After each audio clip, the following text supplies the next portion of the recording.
Captain Alexis Trask leaned forward in her command chair, squinting at the holographic display that dominated the bridge of the ISV Harbinger. The anomaly had appeared at the edge of their sensors 3 hours ago, a massive object drifting through the Kuiper belt of the Tau Ceti system, following no known orbital pattern. "Analysis, Dr. Rodriguez?" she asked, not taking her eyes off the display to Dr. Mira Rodriguez, the ship's chief science officer, manipulated her console with practiced precision. "It's definitely artificial, Captain. Approximately 1.4 kilometers in length. No conventional propulsion emissions detected. Power signatures are unusual. Nothing I've seen before. First contact protocol." Lieutenant Commander James Park suggested from the tactical station, his fingers already hovering over the appropriate commands. Trask shook her head. "Not yet. We have detected no signs of active technology or communications. Could be derelict." She tapped her comm badge. "Bridge to engineering. Commander Okafor, we are approaching an unidentified vessel. I need engines at standby and ready for emergency maneuvers." "Acknowledged, Captain," came the immediate response. "Engines are green across the board." Trask nodded to herself, then stood up. "Dr. Rodriguez, you have point on the investigation team. Take Park for security. I want a full assessment. Origin, purpose, and whether there's anyone or anything still alive over there." Rodriguez's eyes widened slightly, but she nodded with professional composure. "Aye, Captain." And Mira, Trask added more softly, "Be careful. We're a long way from home." The airlock cycled with a hiss, admitting Rodriguez, Park, and 2 additional security officers into the alien vessel. Their helmets automatically activated external illumination, cutting through the darkness with harsh white beams. "Atmosphere is present," Rodriguez reported, checking her wrist scanner. "Nitrogen-oxygen mix, slightly higher oxygen content than Earth standard but within human tolerances. Gravity at 1.2 G. Temperature at 15 Celsius. Keep helmets sealed anyway," Park ordered. "We don't know what biological contaminants might be present." They proceeded down a long, curved corridor. The architecture was unlike anything in human experience. Walls flowing seamlessly into floors and ceilings, with no obvious joints or fasteners. The material resembled brushed metal but felt oddly organic to the touch, almost like cartilage. "These markings," Rodriguez said, pointing to intricate patterns etched into the walls at regular intervals. "They could be language or possibly just decorative. Hard to tell without a reference point." Park ran his gloved fingers over one of the patterns. "They're all identical, though. If it's language, it's saying the same thing over and over." "Warning signs, maybe," suggested Officer Way, one of the security team. "Or directional markers?" They continued deeper into the vessel, documenting everything with their suit cameras. The corridor eventually opened into a vast chamber filled with hundreds of transparent tubes, each about 3 meters tall and 1 meter in diameter. Most were empty, but a few dozen contained what appeared to be bodies suspended in clear fluid. "My God," Rodriguez whispered, approaching one of the occupied tubes. The being inside was humanoid, but clearly not human. Tall and slender with 6-fingered hands and silvery blue skin that seemed to shimmer even in the dim light. Its eyes were closed, and a complex apparatus was attached to the back of its elongated skull. "Life signs?" Park asked, keeping his hand near his sidearm. Rodriguez consulted her scanner. "Yes, but minimal. They appear to be in some form of stasis or suspended animation. Prison or hospital?" Way wondered aloud. "Those attachments on their heads don't look comfortable." "Neither," said Officer Novak, the 4th member of their team. He had wandered to a console-like structure on the far side of the chamber. "Look at this." The others joined him. The console was active, displaying scrolling symbols in the same pattern they'd seen in the corridors. But what caught their attention was a holographic representation of the Milky Way galaxy floating above it, with several points illuminated in different colors. "That's Earth," Rodriguez said, pointing to a blue dot in one of the spiral arms. "And this is Tau Ceti, where we are now." She indicated another point not far from Earth on the galactic scale. "And these others?" Park asked, gesturing to 5 red points scattered across the galaxy. Rodriguez shook her head. "Unknown, but they are all marked with the same symbol." Novak leaned closer to the console. "There's something else here. Some kind of countdown, I think. Before anyone could respond, the lights in the chamber suddenly brightened. A low hum began to emanate from the occupied tubes, and the fluid inside them started to drain. Back to the airlock, Park ordered immediately, drawing his weapon. Now, wait, Rodriguez protested. We can't just leave. This could be first contact. Orders were to assess, not engage, Park reminded her. And I'm not risking my team when we have no idea what's happening. The argument became moot as the tubes began to open, their transparent covers sliding away with a hydraulic hiss. The beings inside stirred, their movements sluggish at first, but quickly becoming more coordinated. We come in peace, Rodriguez said, stepping forward with her hands raised in what she hoped was a universal gesture of non-aggression. We are humans from Earth. We mean no harm. The nearest being turned toward her voice. Its eyes snapped open, 3 pupil-less orbs of swirling silver that seemed to look through rather than at her. It opened its mouth and emitted a series of clicks and whistles that Rodriguez's translator implant, designed to analyze unknown languages and find patterns that could lead to rudimentary communication, remained silent. Whatever these beings were saying, it was beyond the device's capabilities to interpret. The being took a step forward, its movements becoming more fluid by the second. It raised one 6-fingered hand toward Rodriguez's face. Park stepped between them, weapon raised. That's close enough. The being tilted its head, regarding Park with what might have been curiosity. Then, faster than human reflexes could track, it struck, not at Park, but at his weapon, knocking it from his hand with precision. Stand down, Park ordered his team as they raised their own weapons. Do not fire. The being picked up Park's fallen weapon, turning it over in its hands with obvious interest. Then, to the human's astonishment, it pointed the weapon at the apparatus still attached to the back of its own head and fired. The device shattered, fragments falling to the floor. The being dropped the weapon and reached up to remove the remaining pieces, revealing a circular port embedded in its skull. It was controlling them, Rodriguez realized aloud. Some kind of neural interface. The being turned back to Rodriguez and spoke again, but this time, to everyone's shock, in perfect English. Human, it said, its voice resonant and slightly metallic. You have freed us. For this, we are in your debt. They call themselves the Archivists, Rodriguez explained to Captain Trask 2 hours later. The boarding team and 3 of the alien beings were gathered in the Harbinger's conference room. They are not prisoners, they are refugees. The lead archivist, who had introduced itself as Sentinel, inclined its head. We are the last of our kind. Our civilization fell 5,000 years ago, destroyed by a species you have not yet encountered, the Void Heralds. Before our final defeat, we preserved our greatest minds in these vessels, along with the sum total of our knowledge and cultural heritage. A time capsule, Trask mused, sent adrift through space until someone found you. Not adrift, Sentinel corrected. Directed. The ship's navigation was programmed to seek out civilizations with the potential to understand and preserve our legacy. The neural interfaces were designed to facilitate knowledge transfer upon contact. Then why did you destroy yours? Park asked, rubbing his wrist where a bruise was forming from the Archivist's lightning-fast, disarming move. Sentinel's 3 silver eyes seemed to dim slightly. The interfaces were designed by our greatest engineers, but they were not perfect. Over the millennia, the control systems degraded.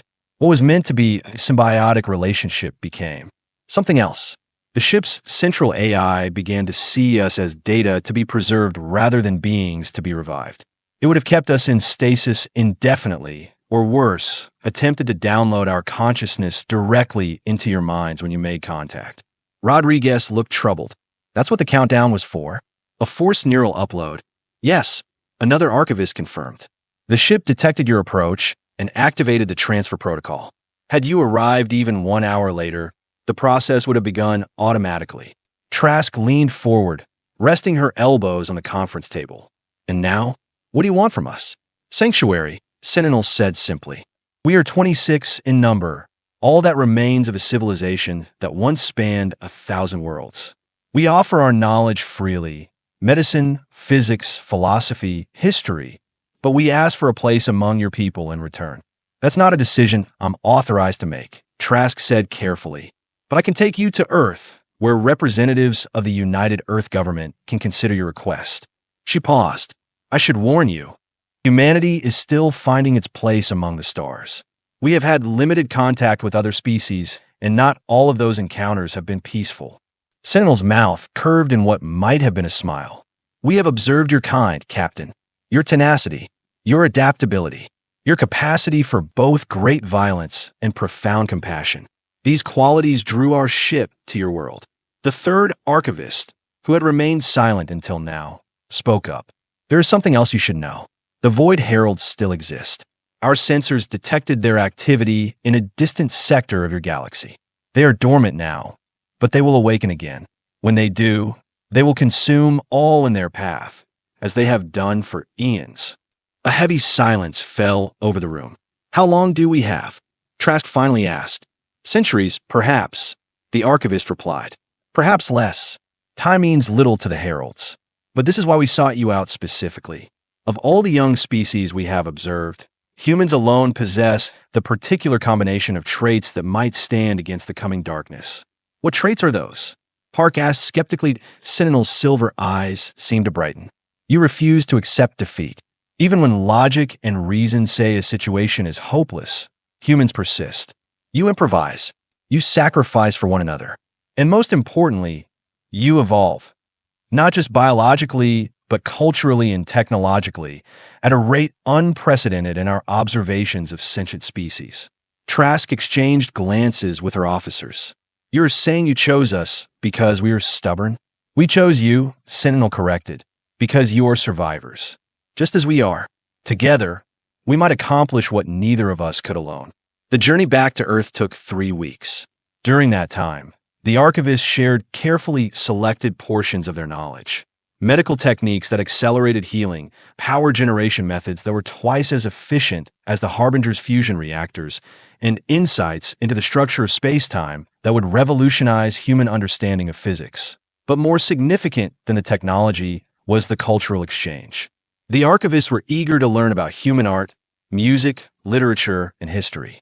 They were particularly fascinated by humanity's resilience in the face of adversity, how civilizations had risen, fallen, and been rebuilt throughout Earth's turbulent history. "You have endured so much," Sentinel remarked to Rodriguez as they reviewed historical archives in the ship's library. "Nuclear war, climate catastrophe, pandemics. Yet each time, you emerged stronger. Not without cost," Rodriguez pointed out. "Billions died in the resource wars. Entire nations were lost to rising seas. We nearly destroyed ourselves more than once. Yet you did not," Sentinel observed. "And more remarkably, you learned from these near extinctions. Many species we encountered in our explorations would repeat the same mistakes cyclically until they eventually succumbed. Humans appear to possess a collective memory that prevents this pattern." Rodriguez smiled wryly. "I wouldn't be too sure about that. We still have our share of short-sighted decisions and power-hungry leaders." "Perhaps," Sentinel acknowledged. "But you also have something our civilization ultimately lacked: diversity of thought. We achieved a near-perfect consensus in our final millennia. It brought great peace and stability, but also stagnation.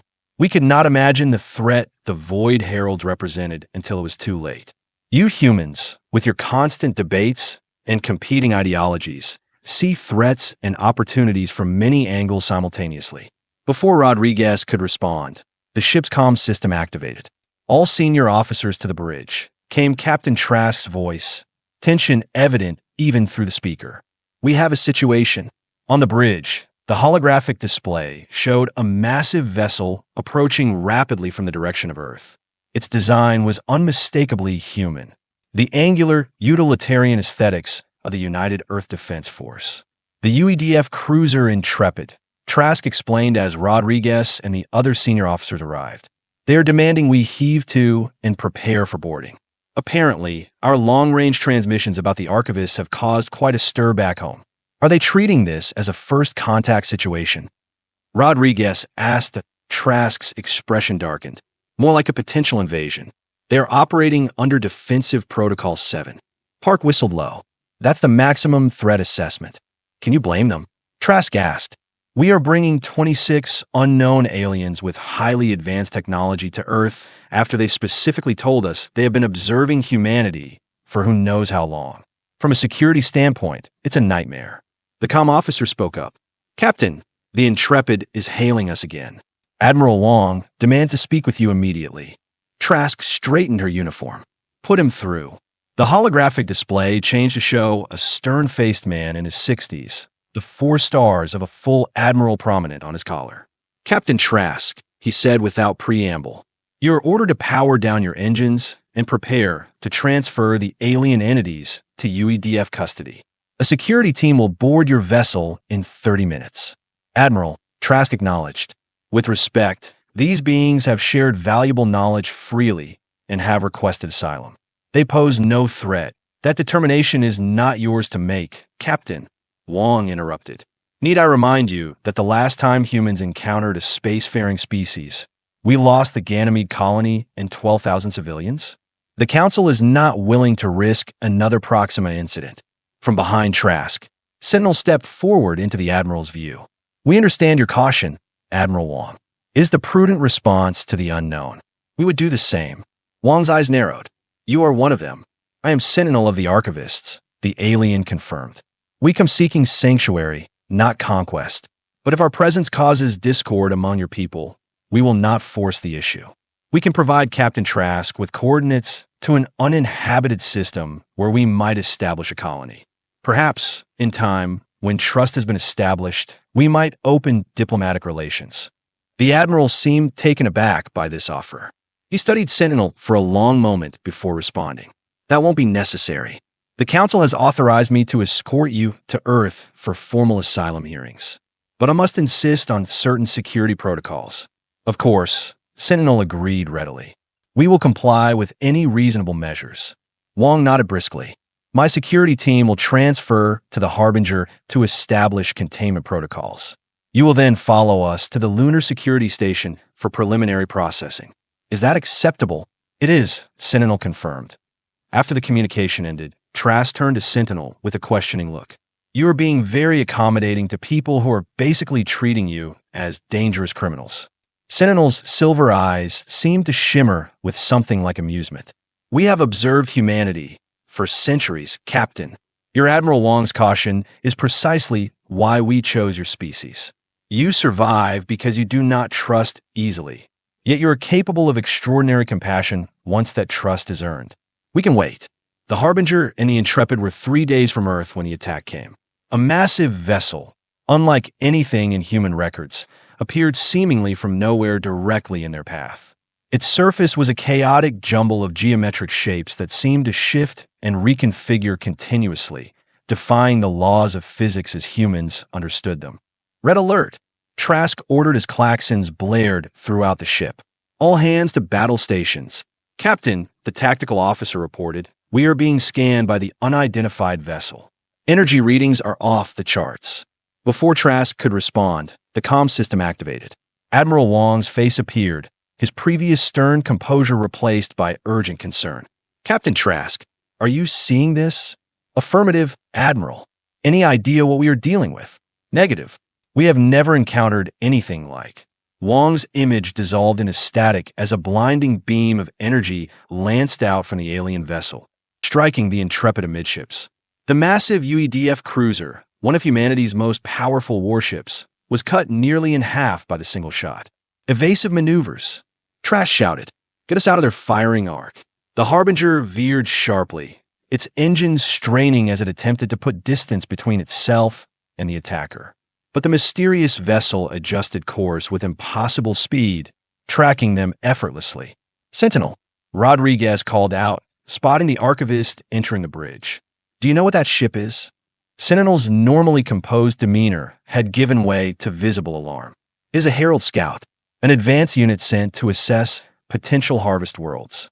We did not expect them to be this close already. Harvest worlds. Park echoed, his face pale. You mean Earth? All organic life, Sentinel confirmed grimly. The Heralds consume everything, leaving only barren rock behind. It is how they have sustained themselves for millions of years. The tactical officer's voice cut through the momentary silence. Captain, They are charging weapons again. Impact in 15 seconds. Shields to maximum. Trask ordered, knowing it would make little difference against a weapon that had just bisected a ship 4 times the Harbinger's size. Sentinel moved with sudden decision, approaching the navigation console. With your permission, Captain, I can help. Trask hesitated only a fraction of a second before nodding. Do it. Sentinel placed its 6-fingered hands on the console, and the ship's systems responded as if the alien had been operating them for years. The Harbinger executed a series of maneuvers that should have been impossible given its design limitations, narrowly avoiding the energy beam as it sliced through the space they had occupied moments before. I have temporarily interfaced with your ship's systems, Sentinel explained as its fingers continued to dance across the controls. This vessel's capabilities are greater than your engineers realized. Can we fight back? Trask demanded. Our conventional weapons clearly won't make a dent in that thing.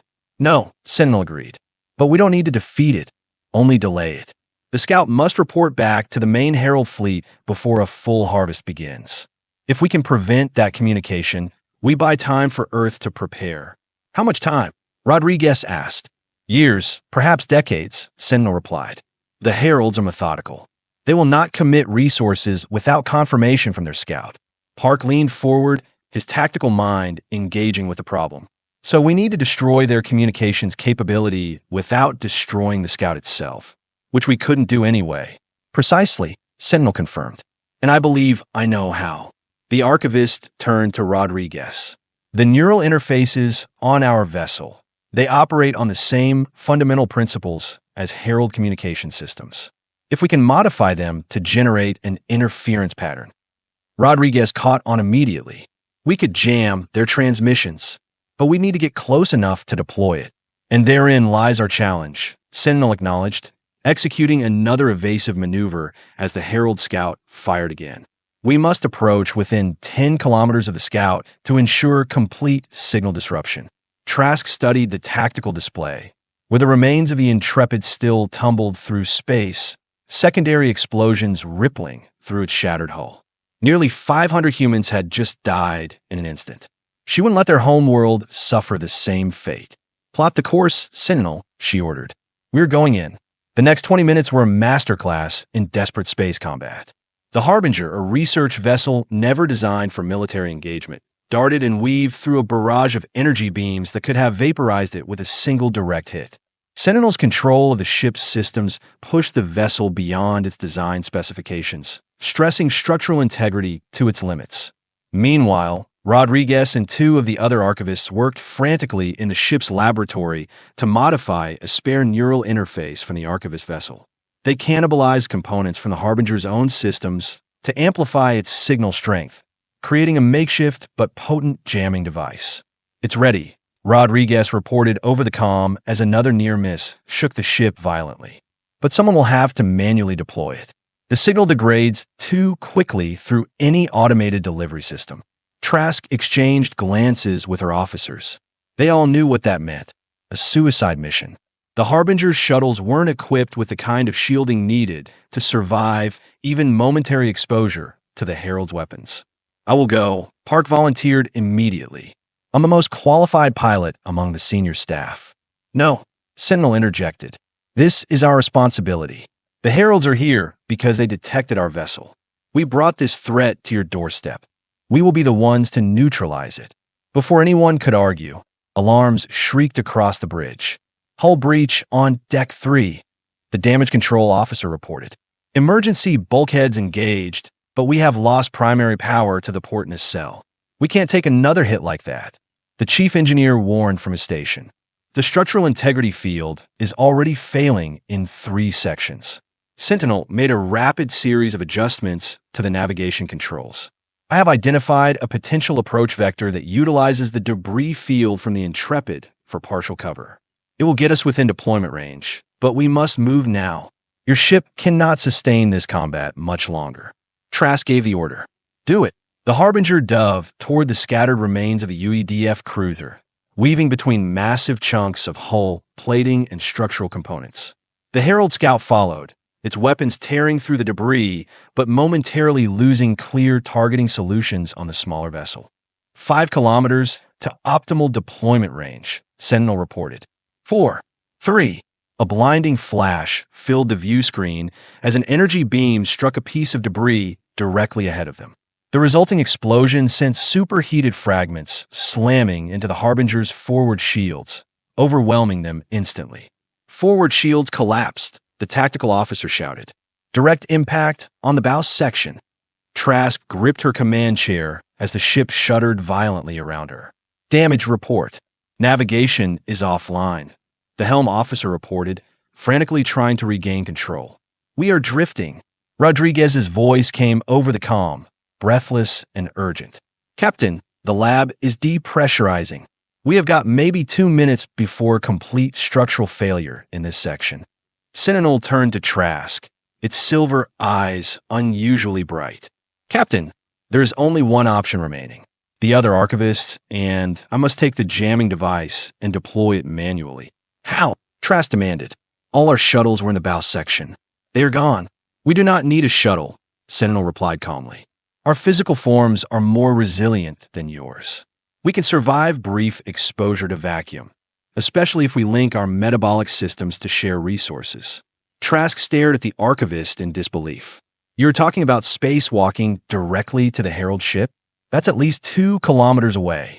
We have no choice, Sentinel said simply. Either we act now, or your world falls. The Archivist paused, then added more softly. This is why we were preserved, Captain. Not just to pass on knowledge, but to stand against the Heralds when they returned. We failed to save our civilization. We will not fail to save yours. The external camera feeds showed the impossible scene. 26 Archivists moving through the vacuum of space in a tight formation, propelling themselves with small bursts from emergency thruster pack salvage from the Harbinger's EVA suits. At their center, they carried the modified neural interface, now pulsing with energy. Vital signs are holding, Rodriguez reported, monitoring the bio-trackers they had attached to the Archivists before their departure. But body temperatures are dropping rapidly. They can't maintain this for more than a few minutes. On the main view screen, the Herald Scout loomed ever larger as the Archivists approached. Its surface continued to shift and reconfigure, as if the vessel itself were a living organism adapting to threats in real time. They are being scanned, the science officer noted. The Herald ship has detected them. For a moment, it seemed the Scout would fire upon the approaching Archivists. Energy began to coalesce around one of its weapon ports. But then, inexplicably, the charging sequence halted. It's curious, Park realized aloud. It doesn't recognize them as a threat. Or, Rodriguez suggested, it recognizes them as Archivists. The Heralds destroyed their civilization thousands of years ago. They probably have extensive records of their physiology. Whatever the reason, the Herald Scout remained passive as the Archivists approached.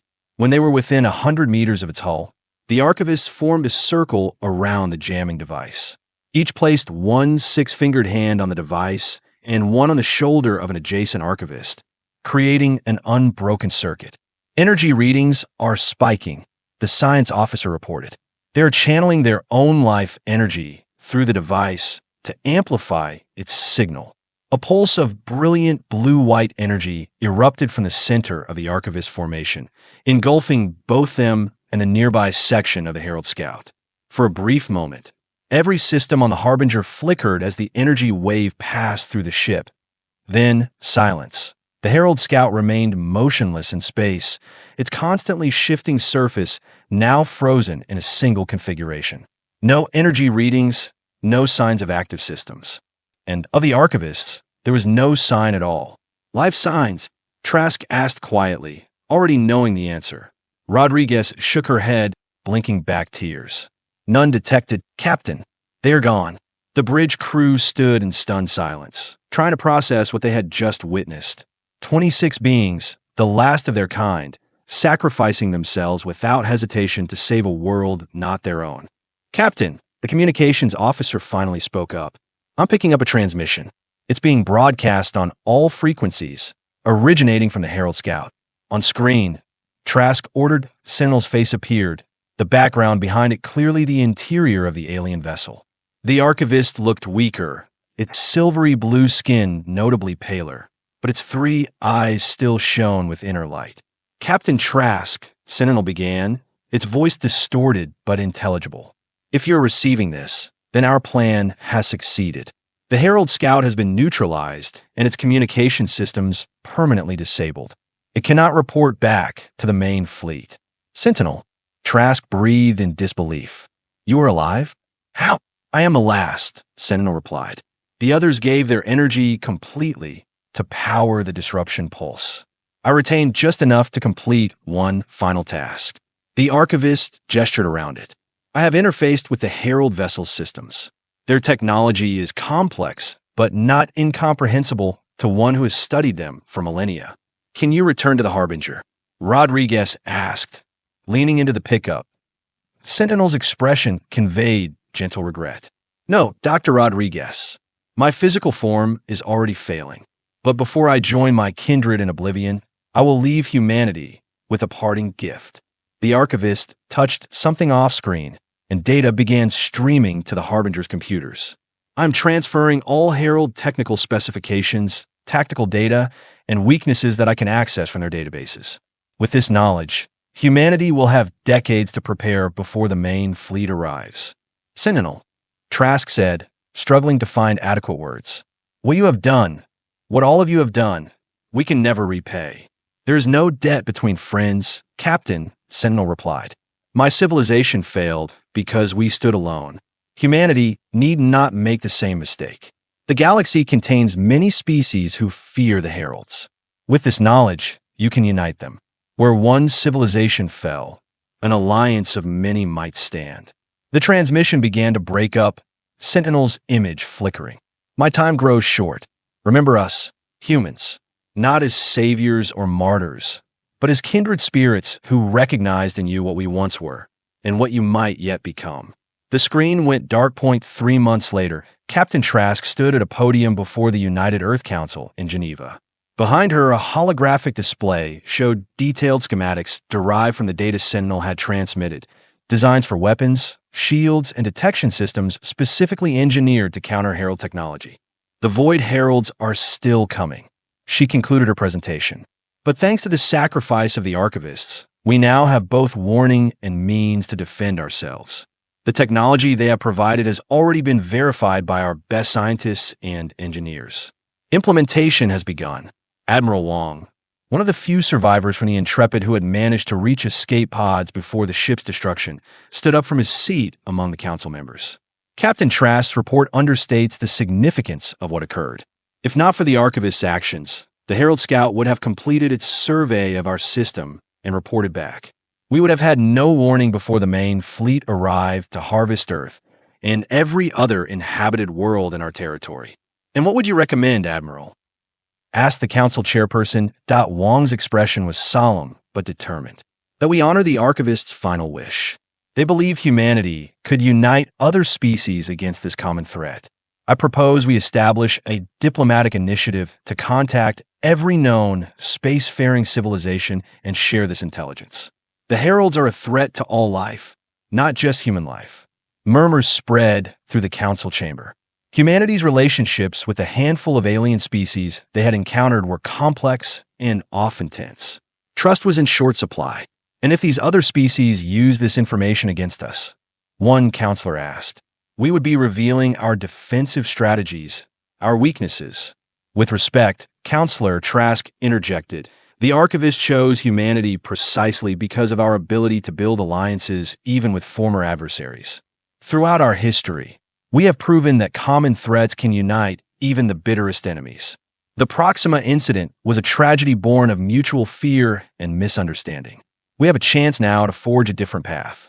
The debate continued for hours, but in the end, the council voted to approve Wong's proposal. The Archivist Defense Initiative was established, with Captain Trask appointed as its first director. 1 year later, Trask stood on the observation deck of the newly commissioned Earth Defense Station Sentinel, named in honor of the Archivist who had given humanity a fighting chance. Through the massive viewport, she could see ships from 5 different species docked at the station, former rivals now united by the existential threat posed by the Void Heralds. Rodriguez joined her at the viewport, now wearing the insignia of the Archivist Defense Initiative Scientific Division. The Tellurian delegation has agreed to share their phase shift technology, she reported. Combined with the Herald shield specifications Sentinel provided, we should be able to develop defenses that can withstand their energy weapons for extended periods. Trask nodded, satisfied. And the Proxima representatives? Still cautious, but engaged, Rodriguez replied.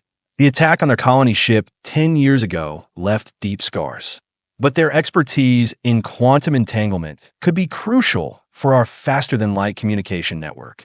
Trask gazed out at the assembled fleet, vessels of human design, alongside the organic-looking ships of the Tellurians, the crystalline structures of the Proximans, and others. Different approaches, different philosophies, all now working in concert. Sentinel was right about us, she said quietly, about what makes humans different. Our stubbornness, our diversity of thought, our refusal to accept defeat, even when logic says we should. But I think even the Archivists would be surprised by how quickly we have built this coalition. Not so surprising, Rodriguez countered with a small smile. The Archivists gave their lives for a species they barely knew, based on potential they saw in us. That kind of sacrifice resonates across cultural boundaries. It reminds all sentient beings of what we have in common: the desire to protect life, to ensure a future for those who come after us. Trask turned from the viewport to face a holographic display showing the latest defense grid simulations.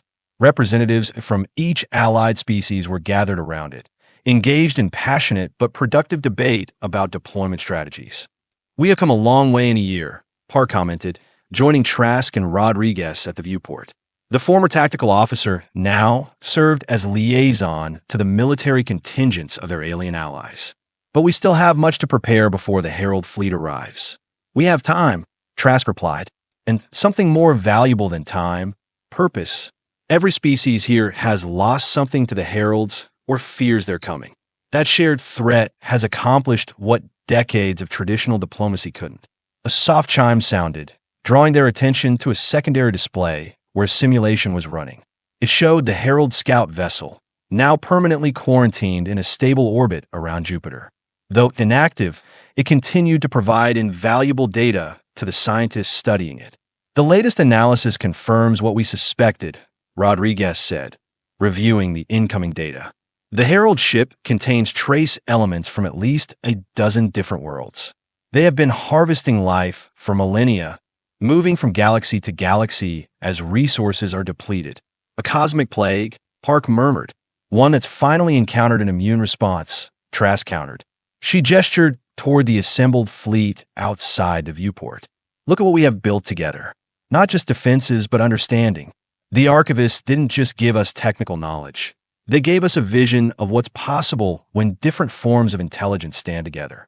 In the center of the station, visible through interior windows, stood a memorial, a sculpture crafted by artisans from all 6 allied species. It depicted 26 figures in a circle, their hands joined. At the base, inscribed in every language represented on the station, were the words, "Remember us not as saviors, but as kindred spirits who recognized what you might become." Trask placed her hand against the cool glass of the viewport, her gaze fixed on the distant stars where the Herald fleet would one day appear. "They are still coming," she said quietly. "But when they arrive, they won't find easy prey. They will find us waiting, all of us together." The Heralds had never failed to consume a world once targeted. They had never encountered resistance that could truly challenge them. They had never faced a coalition of species united by common cause and armed with knowledge of their weaknesses. They had never encountered humanity.